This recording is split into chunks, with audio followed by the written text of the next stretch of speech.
Olá galera, bem-vindos ao Dança Além da Técnica. Hoje nós vamos de novo retomar a nossa série de processo criativo e como eu já disse para vocês no primeiro vídeo que eu ia discutir os termos, no vídeo anterior a gente discutiu muito a ideia de processo, tem um cardzinho aqui em cima caso você não tenha visto o vídeo anterior, e hoje nós vamos discutir criatividade e criação. Mas antes disso eu já queria te convidar a curtir o vídeo aqui embaixo, ativar o sininho para receber as notificações dos próximos vídeos e também a se inscrever no canal se você ainda não se inscreveu. Lembrando que curtir o vídeo aqui embaixo é bem importante para dizer para o YouTube que esse conteúdo é relevante e que ele precisa ser espalhado para mais pessoas. Então aproveita o tempo da vinheta para fazer essas coisas, a gente se encontra já já.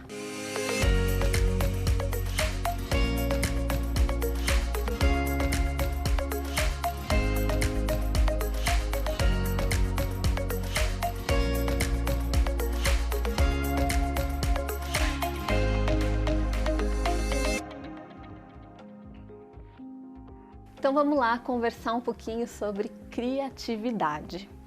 Esse é um conceito que me interessa muito, tanto que quando eu estava na graduação, aí há um tempo atrás, eu fiz uma iniciação científica com uma bolsa FAPESP para pesquisar essa relação da criatividade e da criação no meio das artes. Esse meu trabalho chamou Concepções de Criatividade e a sua importância para o arte educador. Naquela época eu me propus então a levantar livros dos últimos 10 anos que pesquisassem e discutissem essas questões de criação e criatividade no meio das artes, no meio da psicologia e também no meio da área da educação. Os 10 anos naquela época era mais ou menos entre 1997 e 2007. Uma das primeiras coisas que me intrigou ao começar a pesquisar essa ideia de criatividade ou de criação foi fazer aquilo que a gente normalmente vai fazer, que é procurar a palavra no dicionário e me deparar com vários dicionários que diziam que criar era tirar do nada. E isso me inquietou demais, porque para mim é impossível a gente tirar alguma coisa do nada. Então, dentro de uma ideia de que o ser humano nasce numa sociedade, nasce num contexto e que ele vai sofrendo todas essas interferências desse contexto e que tudo que ele vai aprendendo tem a ver então com essa sua realidade, o ser humano ele é condicionado, né, às suas experiências e ao contexto que vive. Então é muito difícil a gente dizer que a ideia de criar ou de criação seja tirar do nada, como se fosse possível a gente conceber uma coisa completamente nova que não tenha conexão nenhuma com as coisas que a gente já viveu. Então isso me inquietou demais e me fez ler vários teóricos e entender um pouco essas questões e essas relações sobre criatividade. E o pensamento sobre criatividade, as teorias sobre criatividade são muito diversas, inclusive divergentes, né? Vai ter pessoas dizendo, a pessoa mais criativa é aquela que conhece várias áreas, né? Tem um pouquinho de conhecimento de cada área, e outro vai dizer, não, a pessoa criativa é aquela que se aprofunda totalmente numa área de conhecimento. Vai ter muitas divergências nessa área, inclusive de dizer que o criativo nem sempre é a pessoa que é mais inteligente, outros que defendem que não, que criatividade tem conexão direta com a inteligência, enfim. Mas, apesar de todas essas divergências, existe algo que conecta os autores, que é acreditar que a criação se dá num processo e numa série de etapas, e retornamos então para a ideia do processo, né? Então existe uma certa construção processual da ideia de criatividade que vai para além daquele clique, né? Daquela coisa, nossa, tive uma ideia, né? Existe aí uma etapa, existe aí um processo com uma série de etapas a serem vividos por uma pessoa quando ela cria algo. E dentro dessa ideia de etapas, existem vários nomes diferentes dados para elas, mas a gente encontra aí normalmente 4 termos, né, 4 momentos dessas etapas onde a criação se dá. O primeiro momento eu vou chamar de estimulação, mas é aquele momento em que a gente decide fazer algo.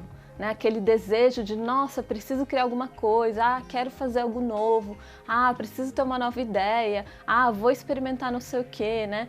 É esse momento onde a gente se estimula a pensar novas coisas, a encontrar novos caminhos, a gente vai ler, vai procurar novas ideias e tudo mais. Então isso seria aí um dos momentos desse processo de criação. Um segundo momento seria um momento que eu vou chamar de adormecimento. Tem vários nomes para isso, mas é aquele momento onde a gente desanima, né? Então chega uma hora em que a gente estimulou tanto o cérebro, a gente pesquisou tantas coisas, viu tantas coisas e dá um desânimo, uma vontade de largar tudo aquilo, um cansaço, né? E aí a gente vai então para esse processo do não, deixa de lado, não tenho nenhuma grande ideia em cima disso, esquece, depois eu penso nisso, outra hora eu penso nisso, é amanhã, eu tô cansado e tudo mais. E a gente deixa então todo esse estímulo que a gente teve adormecer um pouco ali dentro de nós, né? Adormecer dentro desse nosso consciente, ativo, trabalhando, né? Mas ele tá ali conosco nas nossas memórias, no nosso inconsciente, no nosso subconsciente e tudo mais. E aí chega um momento, então, que existe uma terceira fase dessa etapa, que é aquela fase que muitas pessoas chamam de iluminação, né? A fase da lâmpadazinha. A fase da lâmpadazinha é aquele momento em que você fala, nossa, tive uma ideia. E esse tive uma ideia dá muita sensação de que você tirou do nada, né? Não estava fazendo nada e daqui a pouco, uau, tive uma ideia. Mas na verdade essa ideia foi uma série de conexões realizadas ali por você através de várias coisas que você já tinha pesquisado, estudado, visto naquela estimulação inicial, né? Mas a gente tem aí então esse momento de ter uma grande ideia. E depois desse momento, a gente tem então aquele momento que costumam dizer que é o maior momento da criação, que é o desenvolvimento, né? A hora que a gente vai então colocar toda essa ideia em prática, desenvolver tudo que a gente imaginou, né? E é por causa desse tempo denso do desenvolvimento que existem aquelas frases famosas do tipo, criatividade é 10% inspiração, 90% transpiração e tudo mais. Porque na verdade a execução ela dá muito mais trabalho físico e às vezes gasta muito mais tempo da nossa vida do que esse processo de ter a ideia ou esse processo de estimulação ou mesmo esse processo do adormecimento que a gente acha que a gente não está trabalhando com aquilo, mas na verdade a gente está aí também dentro desse processo criativo.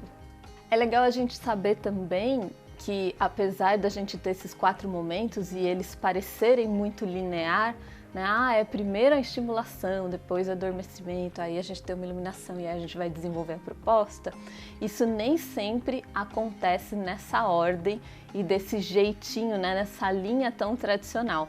Às vezes, esses estímulos, né, e esses momentos variam muito. Então, pode ser que você esteja lá desenvolvendo um trabalho de dança, fazendo coisas. Aí, no meio desse desenvolvimento, você tem uma ideia, nossa, tive uma ideia de uma nova coisa, né? E aí você começa a fazer aquilo, aí chega um momento em que você acha que aquilo, do jeito que você teve a ideia, estava muito difícil, aí você desanima, aí você vai para um momento de adormecimento, fica lá, aí daqui a pouco você fala assim, não, força, vamos fazer de novo, aí você começa a experimentar de outras formas, vai estimulando, aí vem uma nova ideia de novo, e aí aquela você consegue executar e aí você termina. Né? Então, na verdade, esses momentos do processo, né, essas etapas, elas se confundem, se misturam e aparecem mais de uma vez dentro de uma ideia de um processo criativo. Né? E nem sempre a boa ideia que a gente teve é executável, a gente pode fazer, né? Existem ideias que talvez você só conseguiria fazer se você fosse um bailarino da Pina Bausch com ela viva em 2030, né? Coisas que são muito distantes da nossa realidade por uma série de motivos. A ideia está lá na sua cabeça, mas a gente sabe que neste momento, com este corpo, com esta vida, com essa realidade de experiência, a gente nunca vai fazer.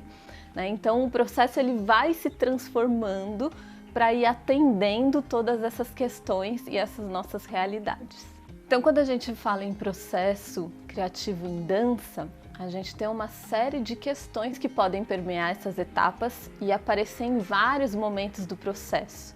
Então a gente tem questões relacionadas a qual técnica eu vou utilizar, ou se eu vou utilizar alguma técnica específica, que roupa eu vou vestir, que música ou não música vai aparecer nessa minha cena, é uma cena, mas para que tipo de espaço, quanto tempo vai durar, é um espetáculo grande, é uma obra pequena, quem vai ser esse público, onde ele vai estar assistindo, quantas vezes isso vai ser apresentado, em quais lugares, enfim, existem uma série de coisas que definem esse nosso processo criativo e que podem aparecer em diferentes momentos e etapas do processo. E é por isso então que a partir do próximo episódio da nossa série, a gente vai começar a discutir questões específicas da dança, desse mundo da dança e as suas ideias de processo criativo, fazendo aí passeios históricos, olhando para as outras linguagens que auxiliam nesse processo de criação em dança e atendendo aí pedidos de vocês e dúvidas de vocês a respeito do processo de criação em dança. Então até o próximo vídeo. Tchau, tchau!